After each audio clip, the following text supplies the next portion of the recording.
tosili kolonga monguna Nzambe ayoki biso topangusa pinzoli na biso bana Kongo tokende moko tosili kolonga monguna pour l'amour de ta patrie.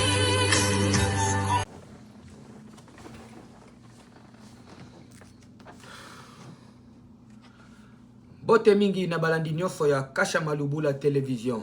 Ezali bongo oya bino JKL le pion ya Nzambe. Ezake sengo mingi pona ngai ya koya na wandaku na bino na ba écran po ete tokabola masolo nyonso oyo ezakoleka na kati ya mboka na biso Congo. Na yamboke na banda émission oyo na kokumisa nanu kolo Nzambe oya pesi ngai makasi pe souffle de vie. Yako vanda liboso na bino po ete to solola avec toute sagesse et politesse. Lelo eloko ememi ngai awa ya liboso ezali ba sanction oyo ba États-Unis epesi epa ya ancien président de la République Joseph Hippolyte Kaname alias Kabila. Yami Balé on a bêta, c'était en particulier Ngaimoko, la démission ou révocation immédiate. Il y a ministre, il y a information Patrick Mouyaya. Par rapport, il y a façon à Rosala, et façon à Koloba, ce monsieur, il ne mérite pas d'être proche du président de la République parce que avant fingi sa mboka mobimba.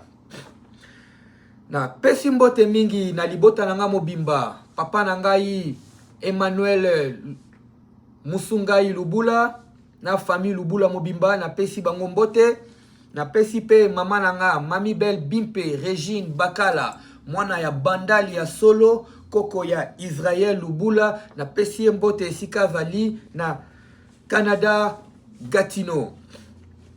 Na bosanite bandeko nanga ya basi oyo nalingaka mingi na kombo ya Dorcas Lubula, Sarah Lubula, Myriam Lubula, na ba neve na ngai nyonso. Et puis ba pasteur oyo basambela rapona nga, ba vrai pasteur oyo basambela rapona nga, na pesi bango pe mbote esika bazali. Na pesi mbote na pasteur Benoît Mubiai na mama na biso Deo Gracia mbote esika bazali. Na pesi mbote na pasteur Michel Kangolingoli, na pesi mbote siko vali pasteur Michel, na pesi pe mbote na pasteur Charles Mukendi, na pesi mbote na bosanité pasteur Jacques Archil du Poitiers. Lelo navana esengo mingi ya komona ete ba sanction o to bande koluka ekoya epai ya Hippolyte Kanambe, enfin les Américains ont écouté la voix du peuple congolais et surtout du président de la République. Bisonyon Sotoyebi, que Nguna pe bayini ya Congo, Jijaki président de la République, na Kombo ebele, Fingaki, bandeko martelé sur voyage naé, mais Monsieur Félix Antoine Tshisekedi, notre président, et toute son équipe, na katia politique na bango stratégique, baebaki na eloko nini, babande kosala. Finalement, lelo Hippolyte Kaname avali sanctionné na Amérique. Tant balobi ke ava sanctionné na Amérique, il n'y a l'exaté qui ava sanctionné kaka na États-Unis. Amérique, on est en train de parler na continent d'Amérique mobimba. Avant na sika mota ko kendego kotambola susu Kaname. Alors jenae ya pamba zalaki nango ekomi nasuka. Yango na kumisi cette politique stratégique ya Mukwa Tombolo, président Nabiso élu par le peuple oyo Nzambe avako utiliser na canal naye abimisabiso na kati ya Peltrin. Awa na kati ya mboka ya Canada tova na agence moko, agence Kimia Shipping Canada. agence wana ezali agence moko ya munene le plus fiable oyo soko pesi biloko na yo kokoma kaka lolenge otielaki yango kokuta te ke bafongoli carton na kumisi ye moko mokonzi na yango na ndenge permettre ngai na koka kolobela yango. Donc agence wana ezali na Canada esuki kaka na Canada te, toza nango na France, toza nango na Inde, toza nango na Suède, eza pe na Suisse. Pour finir, toza nango na kati ya capitale ya Kinshasa. Alors tout le peuple congolais oyo aza na mwa koli na ye alingi atinda epai ya bandeko oyo baza na mboka ya Congo, agence eza moko Kimia Service. Alors na sujet na biso ya mibale oyo vraiment kutu vraiment eza très important oyo ememi ngai awa ezali bino moko bomoni na sujet na biso ya lelo ndenge nakomi kuna que démission immédiate ya ministre de l'information Patrick Mouyaya. Pourquoi na lobi bongo? Ce monsieur, il est censé être le porte-parole du gouvernement, en particulier avant la porte-parole, il y a président de la République, M. Félix-Antoine Tshisekedi. Mais lui, il préfère mieux être le porte-parole de son ami de quartier, qui est notre artiste musicien Fally Ipupa. Sony Makasi, pourquoi? Parce que musiciens nabiso bazana ba porte-parole na bango, ba attachés de presse qui sont censés de parler les histoires. Atasoki gouvernement akoki ko soutenir un musicien quelconque, mais ce n'est pas le devoir. Il y a yé étant que porte-parole, il y a gouvernement qui est en train de représenter tout un gouvernement. Aya kovanda na mesa pe abanda ko solola makambo oyo etali musique. Par son manque de professionnalisme, il est plus attaché à sa commune de Bandalungwa et à ses amis de Bandalungwa. Mais avant que nakende musika mingi nakolinga te bino moko boyo kananu audio oyo navana ngo awa na zoaki yango na émission ya Mama Congo. En tout cas, eza soni mingi bandeko na ngai na beta nanu yango bino moko boyoka et puis to développer. Le gouvernement n'est insensible à la musique de Fally Ipupa, comme de plusieurs autres, nous sommes les premiers consommateurs de notre musique. Je pose la question parce que vous êtes vous ici, oui, à Paris.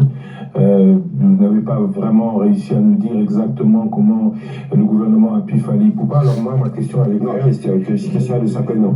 Christian de Sakono, il y a des aspects. Je n'ai pas bien compris. Et il faut faire attention. Je n'ai pas bien compris. Il faut justement faire attention pour éviter de créer des malentendus, parce que je crois que Fally Ipupa a une équipe qui est super organisée et que si un appui doit lui être donné, ça doit se faire de manière convenue et qu'il y a des aspects qui ne sont pas toujours des aspects dont on peut parler publiquement, mais c'est qu'il faut savoir ce que Fally Ipupa a les soutiens du gouvernement, du président de la République, de nous tous pour qu'ils réussissent ces deux grands rendez-vous. Autant nous témoignons de notre soutien à tous les artistes qui portent très haut les flambeaux de notre drapeau. Aujourd'hui, c'est qui?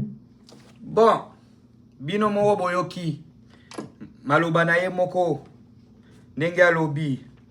Donc, aye na plateau et à télévision pour na expliquer combien de fois le pouvoir en place au Yezali à Félix Antoine Tshisekedi il va très sensible sur la musique de Fally Ipupa qui est son frère Yabandal.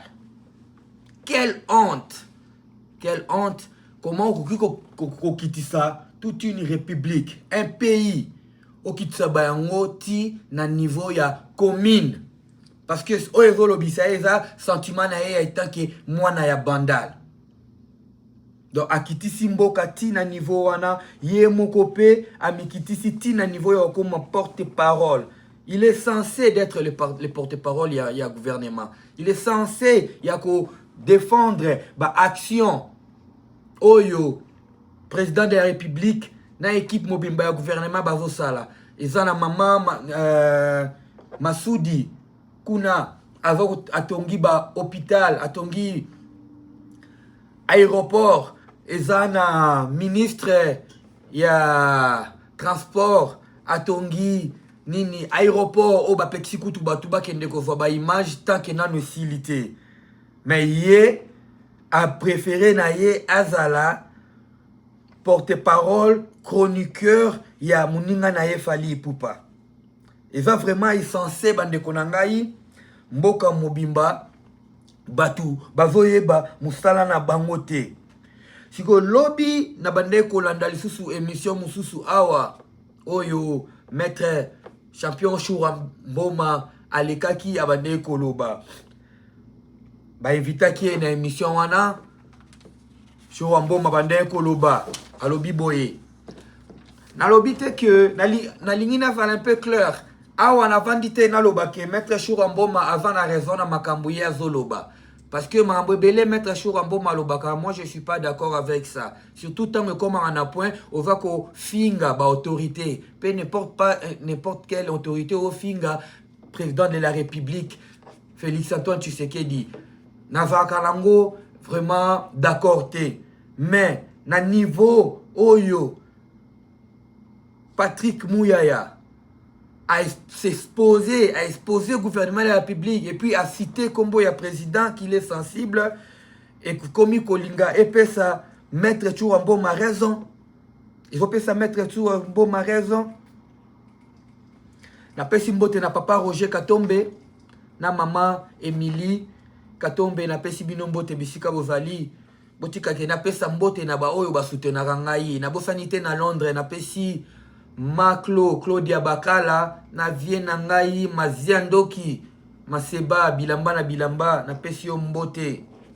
Na bosanité, Mamaleki na ngai, Katoka, Kati Bakala, na pesi yo mbote fika ozali, mes condoléances, na yo, et puis na famille Bakala Mobimba, Zalam, Makasi, na kobenga yo tokosolola.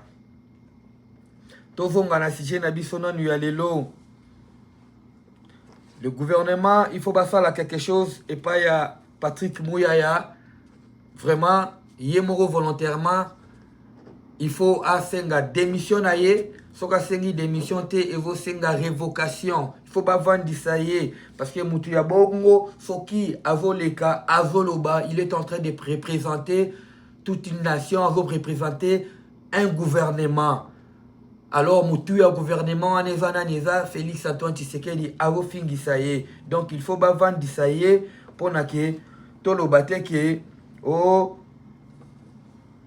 Batu, Makambazoloba, Bazana Ngona raison. Maître Choura Mboma Lobi Nini. Maître Choura Mboma Lobi qui Monsieur le Président, Félix Antoine Tshisekedi, na Mama Denise, Oavali Bongo, première dame, Nabiso na Congo, bavali ko blanchir mbongo oyo bava ko yiba. Boyebi na ebandeli le balobaki ke gouvernement linga soutenir Fally Ipupa pour la concert na ye et lobamaki makambo belé lui-même il a démenti que bapesa ki mbongo te et puis elekaki bongo mais ye moko Molobeli, il y a président de la République aye alobi ke oui, bapesa ki mbongo wana. Et puis so bolandi na audio wana zoloba ke musicien oyo azo mema mboka à la hauteur. Donc lui, musicien azo représenter mboka, azo mema à la hauteur, il faut abeta kaka Stade de France. Mais nanga na bino na banda kutoyebi ke le Congo s'il est connu dans le monde, ezali pona Kofi Olomide et puis Ezali Pona Awilo Longomba sur le plan international. Donc Batouana Lokola, Nanou Babeti, Stade de France, ces gens-là ne méritent pas l'aide du gouvernement. Ces gens-là ne méritent pas les honneurs. Il faut comprendre. Alors, vraiment, Ezali Sony, il faut pas vendre ça y est. bavandisa ye baluka tozana ba universitaire ebele na kati ya Congo wana oyo ils sont capables de faire ce travail là comme il faut parce que ye banda pe bachai na poste wana na mona langa eloko ya malonga salaka te il m'a jamais épaté. Sauf à part comme on a eu, qu'on ça la intimidation. Il faut faire attention. Ce que lobby, il y aura des poursuites contre toi. Non, on est dans un pays de démocratie. Nous devons tous avoir le droit. Il y a le comme ma idée na biso. Na pesimbote mingi na ba masanangai, mes amis d'enfance, Polycarpe, Bayate, Teddy Soa, Deo, Malungo, na pesi mbote, na pesi pembote mingi na baninga na ngai nyonso, bangando nyonso, oyo balinganga no, balinganga te, bo partager émission oyo faut comme la président de la République, na pesi pembote mingi na mama Niki Yanga, na Bandal, na pesi mbote na ba collègue na ngai nyonso oyo tosala na bango na construction awa na makambo etali bibende. Vraiment eloko memayenga pana bino ezalaki ces deux points là et touchaki nga makasi. Donc soki makambo tolingi échanger na mboka na biso, on n'a pas besoin de gens qui sont en train de travailler pour des partis pris ou bien pour la populisme.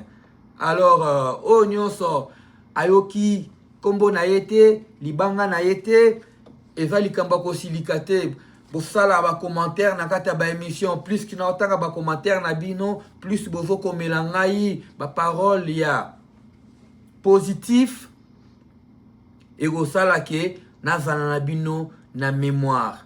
Alors émission na ngana linga ozwa bino ta ebelete, na tiki bino, tokutana na bino na prochain numéro. Bobo Sanate, agence ezali moko Kimia Shipi Canada.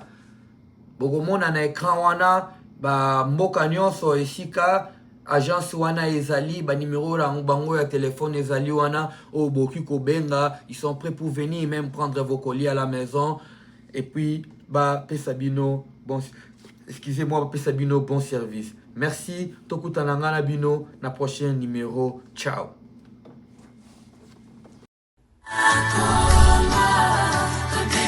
Tosini kolonga munguna Zane ayo kibiso Tupangusa pinzuri na miso Bana Kongo Tokeni mapoto sini kolonga munguna